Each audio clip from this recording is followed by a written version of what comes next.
So this is an issue that has been on the forefront for a lot of people who've contacted me over the last several months. And, first I think we need to say that you are the Secretary of Agriculture. You're not the Secretary from the Department of Health. But your department oversees food safety and compliance. You don't issue the closures, the percentages for in-person dining or outdoor dining or any of that, correct? That comes straight from the Department of Health. Correct. Yeah, it's the Department of Health's legal authority that we are helping to oversee is the best way to put it. We've taken our field force that's in and out of those restaurants, eating establishments, and have, in addition to the food safety responsibilities that they have, are also helping the administration and the Department of Health with the oversight and enforcement and compliance work on the state's mitigation order. So starting back in August, the Ag Department started posting the county breakdown of routine food inspections and documenting in each county how many inspections were compliant driven and if those inspections led to any warnings and or citations. So we used to see it published in the newspapers. We now also see it online. And it seemed that those warnings, the department was focused on warnings and education of restaurant owners and their employees.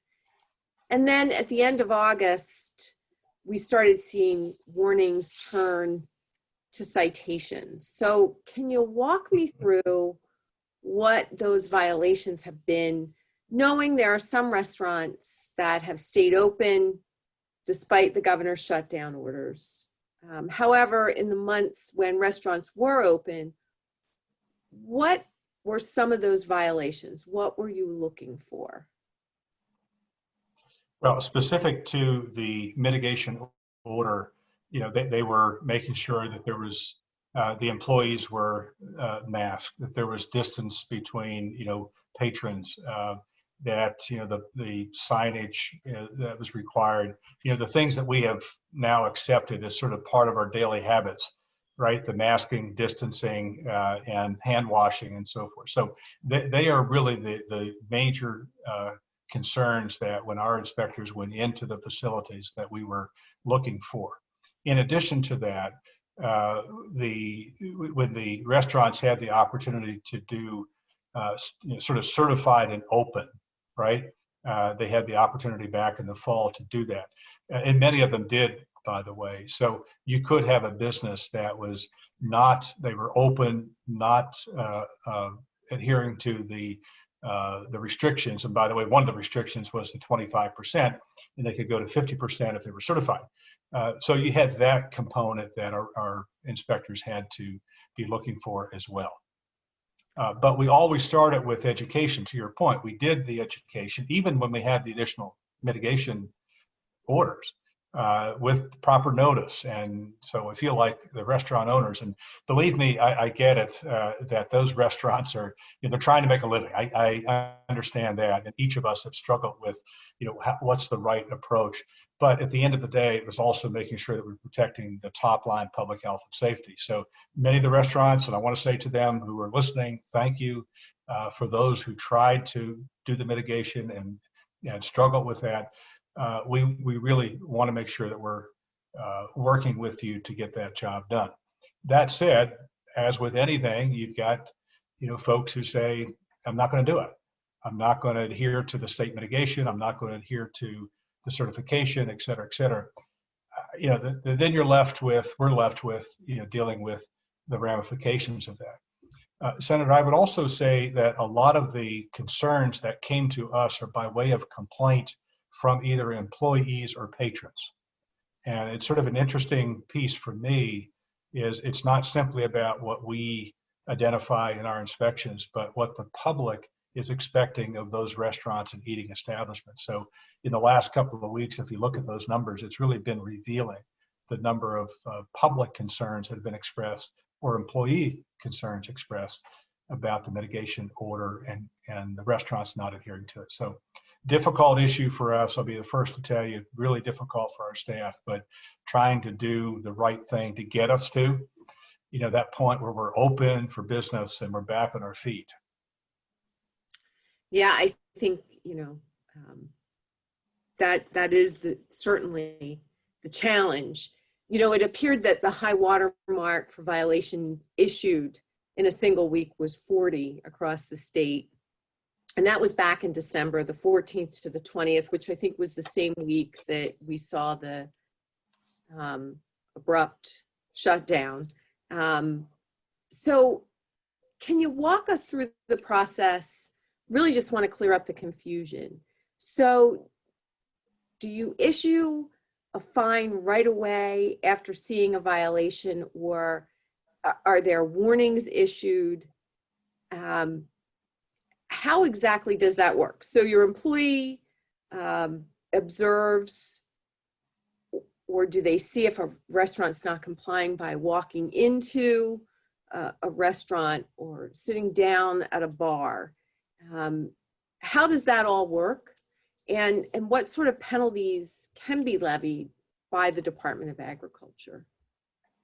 Yeah, so important that our first action is going to be notification to the owner, right? There's not a fine issued on the spot. They are notified that they are in violation of the mitigation order. And they're given, they can correct that on the spot, and some do, but they're given a chance to correct it.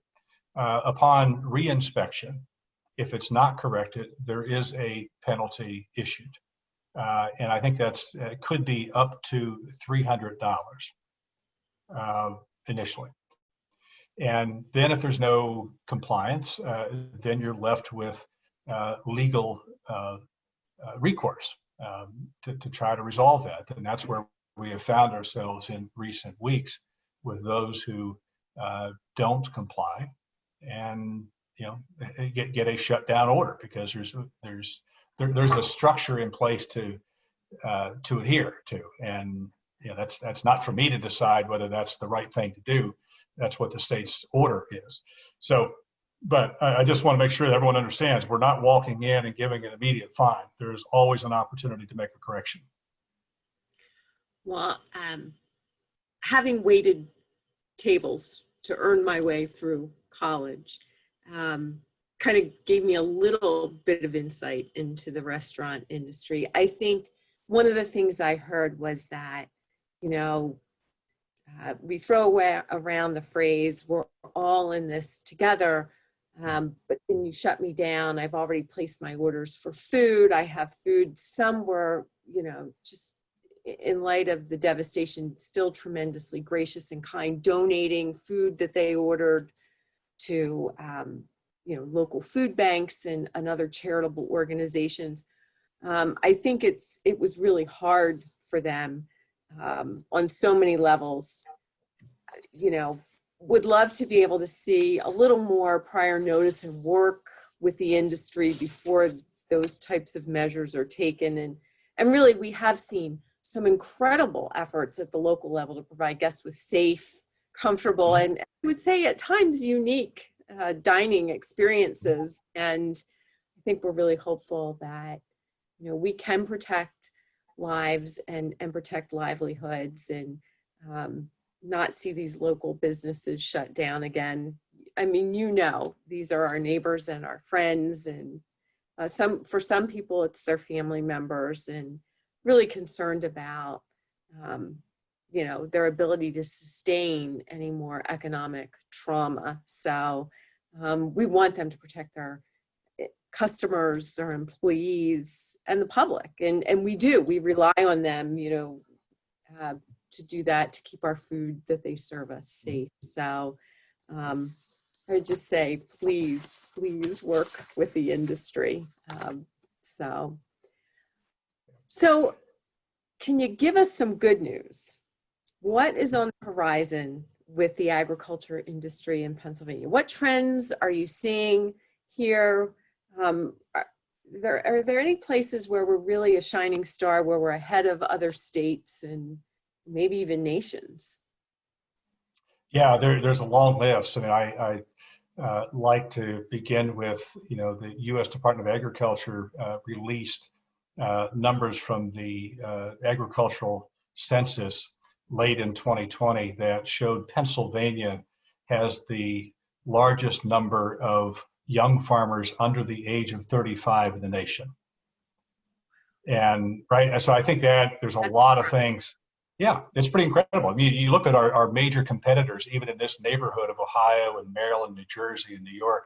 Pennsylvania, first in the nation with the number of farmers under the age of 35. I take a lot of hope from that, right? We know we've talked often about the aging population. All of that's true, but just having that as Pennsylvania's rank, I think, is important.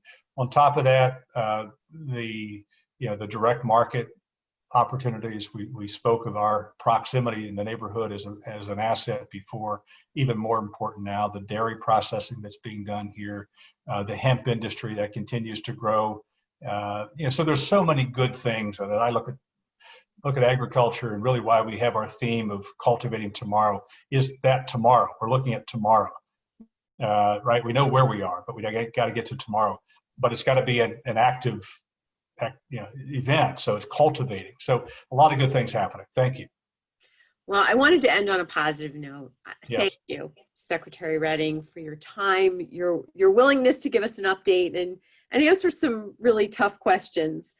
I don't think you or I or anyone in public office ever imagined that we would be where we are, and we would be discussing the things that we are here at this virtual farm show. And I really, truly appreciate the important discussion. And I look forward to working with you to advance Pennsylvania agriculture, and always look forward to talking to you. Thank you.